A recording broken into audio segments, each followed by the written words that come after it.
Well, I'm going to take this whole conversation right down to the very roots of the grass at community level. And I want to bring to you some of the ways that I've worked with communities, and it will be completely transferable, I'm sure, into all sorts of different cultures and contexts. But firstly, I'd like to acknowledge that the lands that I come to you today from are those of the Wurundjeri Woiwurrung people in Victoria, in Australia.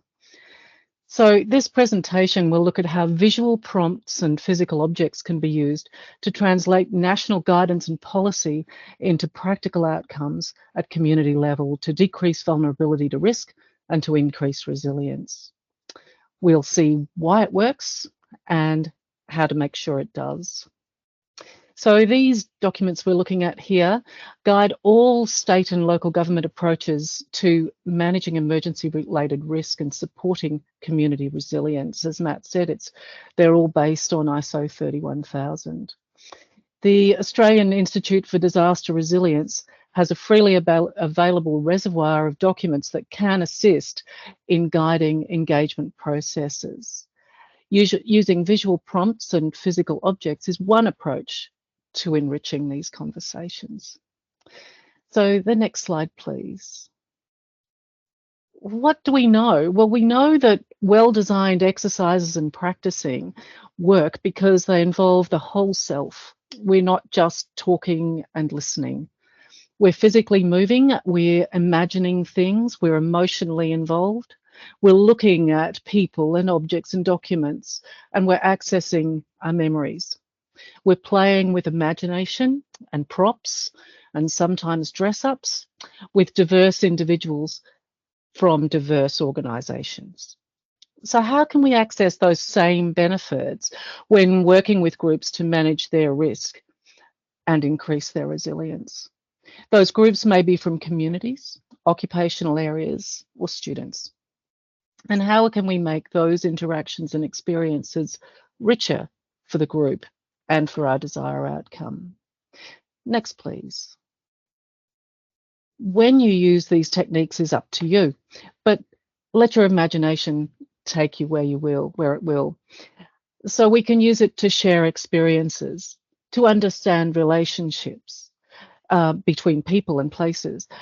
We can imagine future events. We can understand better the context or the environment that we're working in, and we can ask, what if? Next slide, please.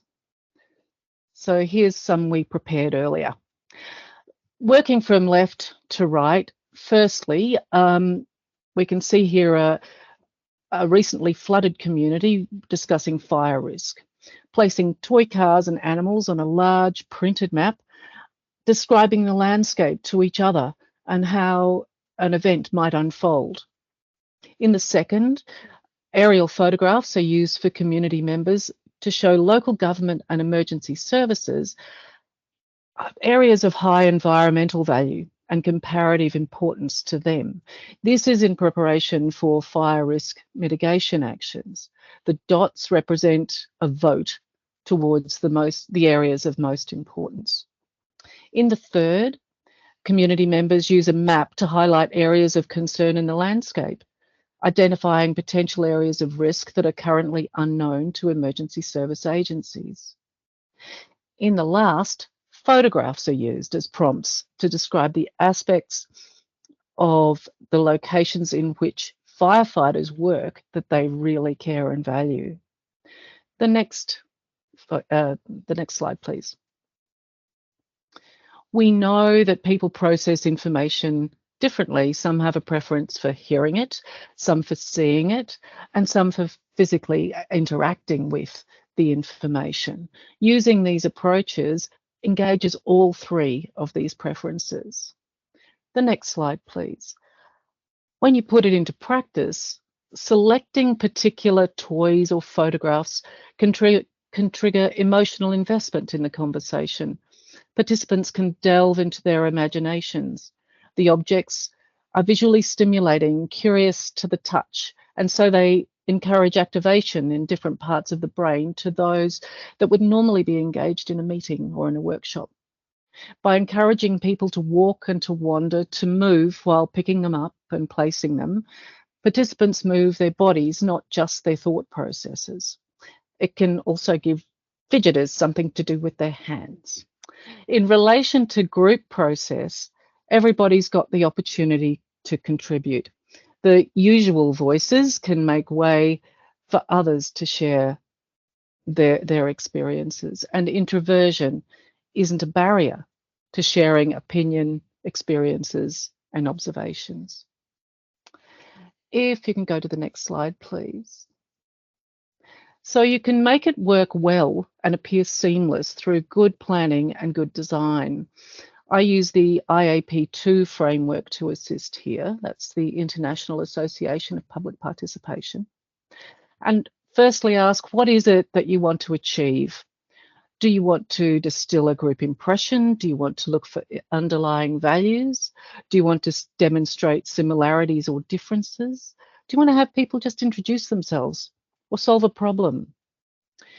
The mood you want to create will inform how you approach the activity and how you physically set up the space and bring people into the space. And we think emotionally here, what are those emotions that you want to evoke? Curiosity, warmth, relaxation, or just fun? Then think about what you're going to ask people to do.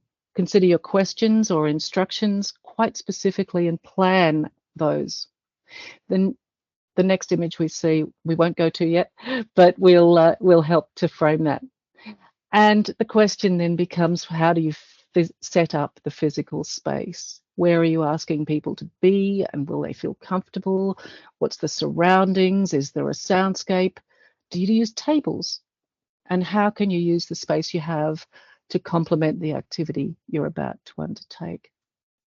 Lastly, it's important to remember that we appropriately acknowledge everybody's contribution. So plan what you're going to do with the items. Will they go on a wall, as those pictures were? Will it be placed on a table for later reference? Will people keep their thing and take it home? Will it be acknowledged and then put away? We'll go to the next question. The next slide, please. So here you can bring all of that together and devise your request of individuals to using that intersection. What's the point of what you're doing? Whose experience or opinion are you looking for? What values are you trying to elicit? This approach can be used as a tool for a range of outcomes, as we've discussed before, around understanding risk, sharing local knowledge, sharing experiences and understanding relationships, devising solutions, and building resilience. So the last slide, please.